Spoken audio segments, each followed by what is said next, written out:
dalam nas Nabi langsung tak ada. Tak ada daripada nas Nabi. Dia kata bukan lebih pahala. Pahala ni kita tak kata lah. Dia kata dia lebih kelebihan. Dia boleh sembuh hak tu semua ni. Kita kata hak penyembuh ni pun Allah Ta'ala juga. Adakah Allah Ta'ala janji kepada Nabi, wahai Muhammad, siapa selawat dengan selawat syifa ni aku nak bagi lebih pahala ataupun lebih jadi baik? Tak ada. Tak ada. Ustaz, saya pernah try dan pernah baik. Ia bukan hujah. Ada benda lain orang try baik. Bila kita try baik ni, kita tak tahu baik kerana selawat tu kan baik kerana Allah Ta'ala nak baik tiba tempoh masanya kan. Kalau hanya dengan selawat syifa semua orang baik, berlambak orang hadut sakit tak baik ni. Tetapi kalau ikut cara Nabi, tentu dah betul. Moral apa yang saya nak cerita ni ialah kesimpulan dia, selawat ni ambil hak Nabi. Orang kata ni ada selawat bagus ni aku terima dari satu kiai Indonesia ni. Kiai Indonesia ke kiai Arab ke tak lebihlah daripada insan yang bernama Muhammad bin Abdullah Rasulullah sallallahu alaihi wasallam. Walaupun bunyi dia biasa tapi hak tu dia punya. Dia seorang saja terima wahyu, orang lain tak. Melainkan nabi-nabi sebelum dia kita tak tahu. Hak kita tahu dia. Kita tahu dia. Saya cerita orang ni dia macam tu. Tuan-tuan baca statement saya kayu kokar dalam Sahabat, kan? Bila saya buat statement kayu kokar dalam Sahabat, ya Allah, pakat dia telefon kalut toke-toke kayu kokar ni. Telefon main kat saya. Assalamualaikum, nak cakap dengan Mufti Perlis kat. Betul cakap, pasal apa? Saya ni kecewa lah apabila doktor buat kenyataan tentang kayu kokar ni Nabi Nuh, bukan bahtera Nabi Nuh daripada kayu kokar, bukan tungkat Nabi Musa daripada kayu kokar. Pasal kata ya, tak ada dalam Quran, tak ada dalam hadis. Dia kata Quran dengan hadis bukan nak sebut semua. Habis saya kata di mana benda ni sebut? Dia saya ambil dalam internet tahu. Oh, kata internet tu tengok kan Nabi Nuh zaman tu. Dia tak ada penulis buku kata. Penulis buku tu tengok kan Nabi Nuh. Allah Ta'ala apabila menceritakan tentang Nabi Yusuf, Allah Ta'ala kata tilka min anba'il ghaib. Demikian itu daripada berita-berita ghaib. Bila Allah Ta'ala cerita Nabi itu semua khabar-khabar ghaib yang kau tak tahu wahai Muhammad. Hanya Allah yang mengkhabarkan kepadamu.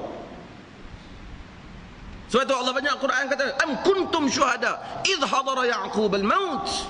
Apakah kamu hadir ketika Ya'qub didatangkan maut? Maksud kamu tak hadir, aku khabarkan kepada kamu. Siapa yang pergi tengok bahtera Nabi Nuh ni buat dengan kayu kokar, dan siapa pula yang tengok tungkat Nabi Musa buat dengan kayu kokar? Tungkat Nabi Musa tu kalau dengan lidi pokok nyok pun, namun kata Allah Ta'ala punya mukjizat, dia pukul jadi.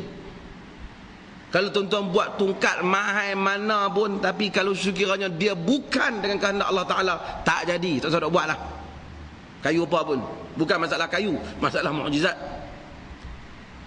Saya jawab pergi main kat dia kata, baik menangis dah.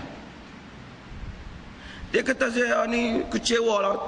Tolonglah, dia kata kesian kat orang Melayu sama. Saya ni dah berhenti kerja, pergi import kayu kokar. Kalau ya nak buat kenyataan pun bagilah orang dan menega lu, dia kata. Hari ni dia pada hantar berapa ramai hantar balik kayu ni, dia kata tak boleh pakai, ada mufti kata tak boleh. Lepas tu saya kata kayu tu boleh pakai. Dia kata ada kajian doktor di USM kata ada khasiat kayu kokar ni. Saya kata khasiat ni bukan tanda Nabi pakai. Khasiat ni ginseng, tungkat ali, tungkat apa, semua ada khasiat. Kayu Allah Ta'ala bagi jadi ni. Tapi kaitkan dengan nama Nabi ni tak betul. Tak boleh kaitkan dengan nama Nabi. Tuan-tuan tahu di iklan kayu kokar macam mana? Kayu ni kalau disimpan di rumah pencuri tak masuk. Ditak di kedai niaga laku. Dibubuh ke anak-anak, anak-anak jadi cerdik. Semua ni nak bagi kita jadi malas. Lepas saya kata tu, dia kata saya ni dah lalah kali. Saya kata saya bukan larang orang berniaga. Saya kata jangan mengaitkan dia dengan agama.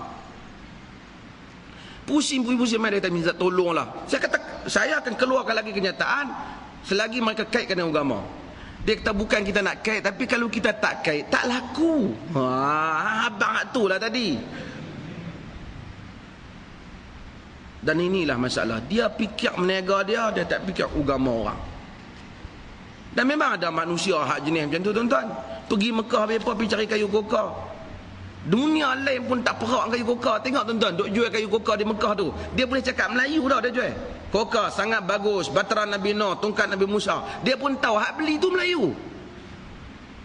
Kalau dia pergi habang kat Arab tak katak pula dia lah. Tapi orang Melayu lah balik cincin kokar lah apalah. Ini semua tuan-tuan, inilah masalah kita. Kita suka ambil benda yang kita tak pasti. Ni dia tanya bernasyid selawat. Kalau dia bernasyid tu, dia selangi dengan selawat dengan tujuan nasyid menghiburkan hati, tak ada masalah apalah. Kerana Nabi SAW dalam hadis yang diriwayatkan oleh Imam Bukhari, ketika dia gali parit, sahabat bersyair. Dalam syair tu ada memuji Nabi SAW. Nabi tak larang. Jadi kalau satu orang bernasyid, dalam nasyid tu ada ungkapan yang memuji Nabi, sama ada dia berselawat, dia apa, dengan keadaan suatu benda untuk dia menghiburkan hati, tidak termasuk dalam kesalahan lah. Tidak termasuk dalam kesalahan syarak. Tapi janganlah pula dianggap kalau nak nasyid, selawat ni yang paling afdal berlagu. Itu tak boleh. Dia berlagu tu kerana nak menghiburkan hati dia, itu betul. Itu betul. Membaca Al-Quran untuk tujuan menghafal dan ulang kaji bagi perempuan yang haid. Perempuan yang haid ini khilaf para ulama, adakah boleh membaca Al-Quran ataupun tidak. Kesimpulannya, riwayat-riwayat yang melarang perempuan bahawa la taqra'ul Quran al-haid, orang haid tak boleh baca Quran, padanya rawi yang tidak kuat kerana dia mengambil daripada Al-Hijaz, iaitu Ismail bin Ayyash. Oleh kerana Ismail bin Ayyash dalam riwayat ini cara pengambilannya adalah dhaif, dia banyak ceritanya, tapi saya nak semua Ismail bin Ayyash ini jadi masalah dalam riwayat ini. Maka tidak ada satu hadis pun yang membuktikan bahawasanya wanita yang haid ini tak boleh baca Quran, melainkan pendapat ulama yang bersandarkan bahawa menyamakan wanita berjunub dengan wanita yang haid. Tapi dari segi hadis tidak menyokong. Maka dengan itu ada di kalangan para ulama seperti Syekhul Islam Ibn Taymiyah rahimahullah ta'ala, ia berpendapat bahawasanya wanita yang haid tidak salah untuk membaca Al-Quran. Dia tak boleh puasa, betul. Dia tak boleh semayang, betul. Tapi nak larang dia baca Quran, dalil tak ada, kata mereka. Termasuk yang menyokong hal ini adalah fatwa daripada Arab Saudi lah. Syekh Abdul Aziz Abdullah bin Baz menyokong fatwa yang sama, bahawasanya wanita yang haid dia tak dilarang untuk membaca Al-Quran. Tak dilarang untuk membaca Al-Quran. Kalau tuan-tuan pergi satu tempat, dia oh saya kalau haid saya tak mau baca apa. Saya kalau haid saya kira tidur, saya tak buat dah benda lain dia tak. Quran saya tak. Tak usah bertengkak dengan dia lah, biar pergi. Tapi kalau dia mengaji, kalau kita tanya dia apa adakah dalil, dia akan bagi dalil tadi lah. Dalil tadi dhaif. Dari segi rawi tu tak kuat. So kalau tuan-tuan tengok anak tuan-tuan ataupun isteri tuan-tuan dia haid, dia baca Quran, tuan-tuan tak perlu larang dia, kerana tidak ada dalil yang melarang dia. Tapi kalau dia semayang, larang lah. Dia puasa, kita larang lah. Dia tawaf, kita larang lah. Tapi dia haid, tidak ada dalil yang melarang dia. Wallahu ta'ala alam. Allahumma ja'al jam'ana hadha jam'an marhuma wa tafarruqana min ba'dihi tafarruqan ma'suma wa la taj'al minna syaqiyan wa la mahruma wa sallallahu ala nabiyyina Muhammad walhamdulillahi rabbil alamin.